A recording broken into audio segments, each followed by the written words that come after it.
നബിദിനത്തിൻ്റെ ഘോഷയാത്രകൾ നടക്കുകയാണ്. ഉദാഹരണം പറഞ്ഞൊന്ന് മാത്രം. അപ്പോൾ ഒരു കൺഫ്യൂഷൻ. ഇത് കുറച്ച് ആൾക്കാരേക്ക് ഇറങ്ങണു, കുറച്ച് ആൾക്കാർ ഇറങ്ങാതെ നിൽക്കും. കുറച്ച് ആൾക്കാർ ഇതാണ് ഏറ്റവും വലിയ സുന്നത്ത് എന്ന് പറയുന്നു, ഇത് നരകത്തിലേക്ക് കൊണ്ടുപോകുന്ന ബിദ്അത്താന്ന് പറയുന്നു. ഒരു ചെറിയ ചോദ്യം. എന്താ ചെറിയ ചോദ്യം? ഉണ്ടോ?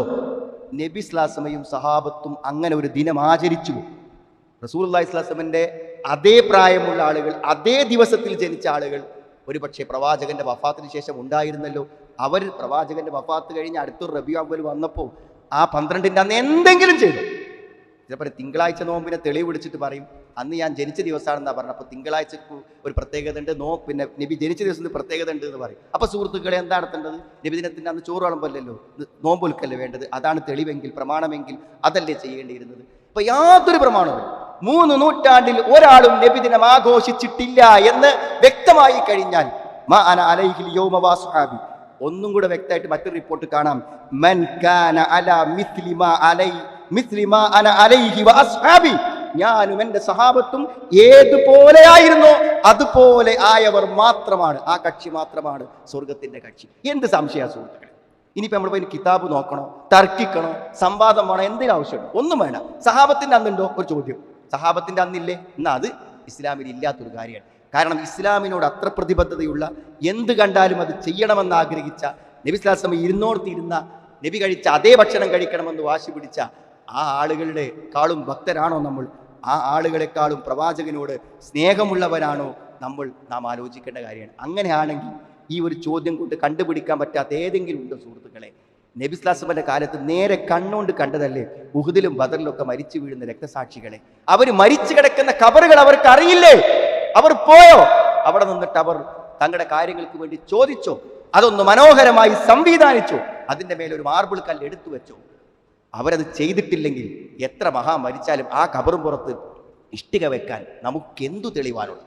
മാ അന അലൈഹിൽ യൗമ വഅസ്ഹാബി, ഞാനും സഹാബത്തും പോയ വഴിയാണ് സ്വർഗത്തിന്റെ വഴി എന്നാണ് നമുക്ക് പഠിപ്പിച്ചു തന്നിട്ടുള്ളത്. ഇനി നിങ്ങൾ ആലോചിച്ച് നോക്കും. നിങ്ങൾ ഇപ്പോൾ കഴിഞ്ഞൊരു ദിവസം കേട്ടും ഈ പ്രവാചകന്റെ ജന്മദിനം ആഘോഷിക്കുവാൻ ഇമാം ബുഖാരിയുടെ ഹദീസിൽ തെളിവുണ്ട് എന്ന്. അപ്പം ഇനിയിപ്പോൾ നിങ്ങൾ ആ ബുഖാരി എടുത്ത് ആ ഹദീസൊക്കെ എടുത്ത് അബൂലഹബിന് നരകത്തിൽ ഇളവ് കൊടുത്തുള്ള കാരണം നബിൻ്റെ എളാപ്പ ആയതുകൊണ്ടാണ് എന്നൊക്കെ പരിശോധിച്ച് ഗവേഷണം നടത്തുന്നിടയ്ക്ക് ഒരു ലളിതമായ ചോദ്യം ഏത് വിവരമില്ലാത്തവരും ചോദിച്ചൂടെ സുഹൃത്തുക്കളെ? എന്നിട്ട് ഈ ഹദീസ് എഴുതി വെച്ച ഇമാം ബുഖാരി റഹ്മഹുല്ല റബീഉൽ അവ്വൽ 12-ന് എന്തു ചെയ്തു? അത് ഏത് സാധാരണക്കാരന് ചോദിക്കാൻ പറ്റിയ ലളിതമായ ചോദ്യമല്ലേ സുഹൃത്തുക്കളെ? ഈ ഹദീസ് രേഖപ്പെടുത്തി വെച്ച ഇമാം ബുഖാരി റഹിമഹുല്ല അദ്ദേഹം മൗലിദ് ആഘോഷിച്ചോ? നബിദിനം ഇല്ലെങ്കിൽ അദ്ദേഹം എഴുതി വെച്ചത് അദ്ദേഹത്തിന് മനസ്സിലാകാതെ പോയോ? ഇമാമിങ്ങളിലെ സുഹൃത്തുക്കളെ, ഇമാമിങ്ങളെ തഖ്ലീദ് ചെയ്യുന്ന ആളുകൾ നമ്മുടെ നാട്ടിലെ ആൾക്കാർ. ഏതെങ്കിലും ഒരു ഇമാമ് ഇത് ആഘോഷിച്ചിട്ടുണ്ടോ? ഇല്ല. ഇപ്പൊ സുഹൃത്തുക്കളെ, നമ്മൾ ആലോചിക്കേണ്ടത് എന്നാലും ഇപ്പം എന്താ റസൂലുള്ളാഹിനെ മധു പറയല്ലേ, കുട്ടികളെ നബിനെ പറ്റി പ്രസംഗിക്കല്ലേ എന്ന് പറയുന്നവരോട് നമുക്ക് പറയാനുള്ള ഒരു കാര്യം സുഹൃത്തുക്കളെ, ദിക്ർ എത്ര പുണ്യമുള്ള കാര്യം, ദിക്ർ എത്ര പുണ്യമുള്ള കാര്യം. അബൂ മൂസ അശ്അരി റളിയല്ലാഹു അൻഹും അതേപോലെ തന്നെ ഇബ്നു മസ്ഊദ് റളിയല്ലാഹു അൻഹും ഒന്നിച്ച് കണ്ടുമുട്ടുകയാണ്. അപ്പോൾ ഇബ്നു മസ്ഊദ് റളിയല്ലാഹുവിനോട് അബൂ മൂസ അശ്അരി റഹ്മഹുല്ലാ റളിയല്ലാഹു അൻഹു പറയുന്ന ഒരു സംഭവം, ഞാൻ ഇന്നലെ പള്ളിക്ക് കുറച്ച് ആൾക്കാർ ഇങ്ങനെ കൂടിയിരുന്നിട്ട് അവരവിടെ ഇങ്ങനെ ദിക്ർ ചെല്ലുന്നതായിട്ട് ഞാൻ കണ്ടു. അപ്പോൾ അത് എന്താണ്? കബ്ബീറു മിഅ, 100 പ്രാവശ്യം അല്ലാഹു അക്ബർ എന്ന് പറയും. ഹല്ലിലൂ മിഅ, 100 വട്ടം ലാ ഇലാഹ ഇല്ലല്ലാഹ് എന്ന് പറയൂ എന്ന് പറയും. അപ്പോൾ ഇതൊരു കല്ലെടുത്തേക്കും, അടുത്ത് വെക്കും, അടുത്തൊരു കല്ല് വെക്കും, അങ്ങനെ എണ്ണം പിടിക്കാൻ വേണ്ടി കല്ല് വെച്ചിട്ട് തക്ബീർ ചെല്ലുന്നത് കണ്ടു എന്നാണ്. അപ്പോൾ ഈ സംഭവത്തെക്കുറിച്ച് പറഞ്ഞപ്പോൾ അവരാ എണ്ണിക്കൊണ്ടിരിക്കുന്നവിടെ പാപങ്ങളെയാണ് ഓരോ എണ്ണം.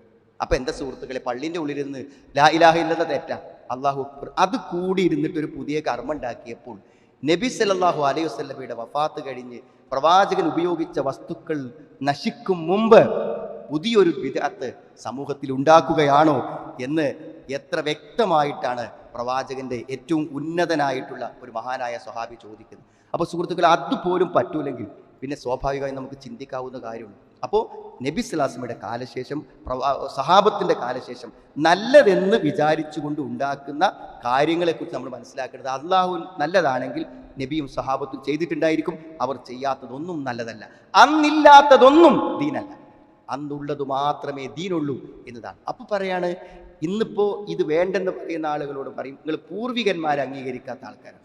ഏതാ സുഹൃത്തുക്കളെ ഈ പൂർവികന്മാർ? നമ്മുടെ പൂർവികന്മാരാരാ? വജദ്നാ അലൈഹി ആബാഅനാ എന്ന് പറഞ്ഞ നമ്മുടെ വാപ്പകാരണന്മാരാണ്. അതല്ല നമ്മുടെ പൂർവികന്മാർ. നമ്മളെ വാപ്പ ചെയ്തതും വല്യപ്പ ചെയ്തതും വല്യപ്പാൻ്റെ വല്യപ്പ ചെയ്തതും ഒരു 100 തലമുറ അപ്പുറമുള്ള വാപ്പാർ ചെയ്തതും ഒന്നുമല്ല മനുഷ്യൻ. നമ്മൾ 1400 വർഷങ്ങൾക്കപ്പുറമുള്ള നമ്മുടെ വാപ്പമാരും വല്യപ്പമാരും ചെയ്ത ഇസ്ലാമിൻ്റെ മാതൃകളായ സ്വഹാബത്ത് ചെയ്തോന്ന്. നമ്മൾ പൂർവികന്മാരെ ഒഴിവാക്കിയിട്ടില്ല, അവരെ കൈയൊഴിച്ചിട്ടില്ല. നമ്മൾ ഇഷ്ടം പോലെ നോക്കി ഖുർആനും ഹദീസിലും ഗവേഷണം നടത്തിയിട്ടില്ല. അവരൊന്നും ചെയ്യാത്തത് നമുക്ക് ചെയ്യാൻ പാടില്ലെന്നതാണ് യഥാർത്ഥം. നബി ചെയ്തോ? ഇല്ല. സ്വഹാബത്ത് ചെയ്തോ? ഇല്ല എന്നാണ് ഉത്തരമെങ്കിൽ അതാണ് എനിക്ക്. ഇനി നിങ്ങൾ ആലോചിച്ച് നോക്കൂ സുഹൃത്തുക്കളെ, ഈ ബിദ്അത്തുകൾ നമ്മുടെ നരകത്തിലേക്ക് കൊണ്ടുപോകുന്നതാണ്. കുല്ലു ബിദ്അത്തിൻ ളലാല വ കുല്ലു ളലാലത്തിൻ ഫിന്നാർ. എല്ലാ ദിവസവും കേൾക്കണല്ലേ, എല്ലാ ദീനിൽ പുതിയതാണ്ടൊക്കെ ബിദ്അത്താണ്. അത് നരകത്തിലേക്ക് നമ്മളെ നയിക്കുന്നതാണെന്ന്. ഈ തെറ്റും വ്യഭിചരിക്കണമെന്നും കള്ളുടിക്കണമെന്നൊക്കെ എന്താ അറിയോ, അത് കുറച്ചെല്ലാം കഴിയുമ്പോൾ തെറ്റാന്ന് വിചാരിച്ചൊരു പക്ഷേ അയാൾ തൗബ ചെയ്ത് തിരിച്ചു വരും. എന്നാൽ ഇതൊക്കെ ഭയങ്കര പുണ്യം കിട്ടുന്ന കാര്യമാണ്, റസൂലുള്ളാഹിന്റെ കൂടെ സ്വർഗ്ഗത്തിൽ കിടക്കാൻ പറ്റുന്ന കാര്യമാണെന്ന് വിശ്വസിച്ച് ചെയ്യുന്ന ആളുകൾ എന്തെങ്കിലും നിർത്തൂ സുഹൃത്തുക്കളെ. നരകത്തിൽ പോകുന്ന തെറ്റ് പുണ്യമാണെന്ന് ചെയ്യുന്ന മഹാവിപത്തുക്കളാണ് ബിദ്അത്ത് കൊണ്ടുണ്ടാവാൻ പോകുന്നത് എന്ന് നമ്മൾ ആലോചിക്കണം.